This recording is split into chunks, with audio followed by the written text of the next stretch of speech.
Hi, it's Bruce Whipple. You remember Bobby McFerrin's Don't Worry, Be Happy song?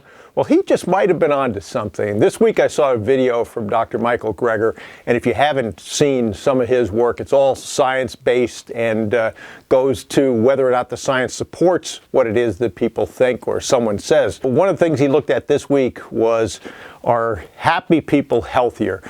And the science is in. So I could have you go look at that link, but what I'm going to do is I'm going to edit this to put this right in this video. So hopefully you won't have to hunt and seek for that link, which just might make you happier and healthier. Have a great week. I hope this helps.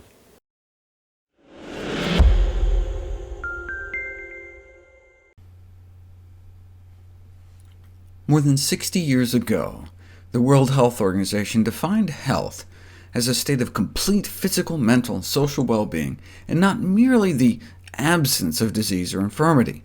Just because you're not depressed doesn't necessarily mean you're happy. But if you look at the medical literature, there are 20 times more studies published on health and depression than there are on health and happiness. In recent years, though, research on positive psychology has emerged. What we can do to increase our success, functioning, and happiness, all inherently good in themselves, but are happier people healthier people? There's growing evidence that positive psychological well-being is associated with reduced risk of physical illness. But it's not surprising that healthier people are happier than sick people. The intriguing issue is whether psychological well-being protects against future illness or inhibits the progression of chronic disease.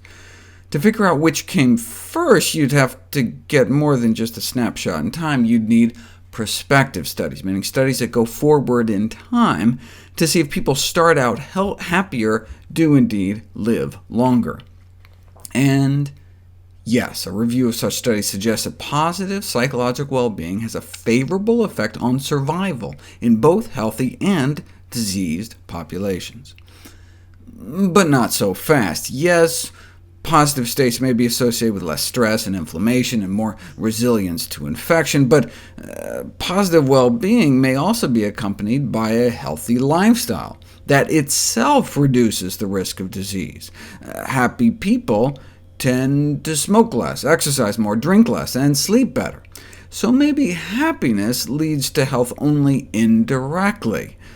However, the apparent protective effect of positive psychological well-being persisted even after controlling for all these healthy behaviors, meaning effectively, even at the same level of smoking, drinking, exercise, and sleep, happier people did seem to live longer.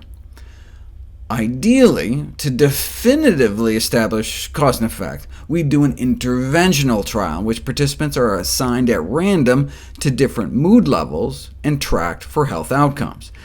It's rarely feasible or ethical to randomly make some people's lives miserable to see what happens, but if you pay people enough, you can do experiments like this. It's been thought that people who typically report experiencing negative emotions are at greater risk for disease, and those who typically report positive emotions are at less risk, so they decided to test this using the common cold virus. 334 healthy volunteers were assessed for how happy, pleased, and relaxed they were, or how anxious, hostile, and depressed. Subsequently, they were given nasal drops containing cold rhinoviruses to see who would be more likely to come down with a cold.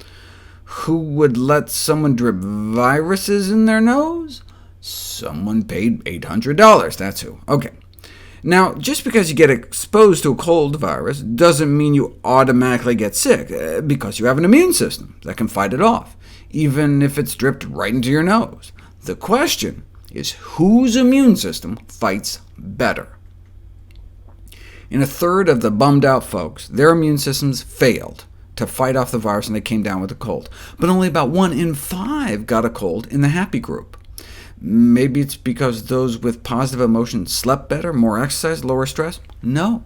It appears even after controlling for the healthy practices and levels of stress hormones, happier people still appear to have healthier immune systems, a greater resistance to developing the common cold. works with the flu, too. They repeated the study with the flu virus, and like in the earlier study, increased positive emotions was associated with decreased verified illness rates. These results indicate that feeling vigorous, calm, and happy may play a more important role in health than previously thought.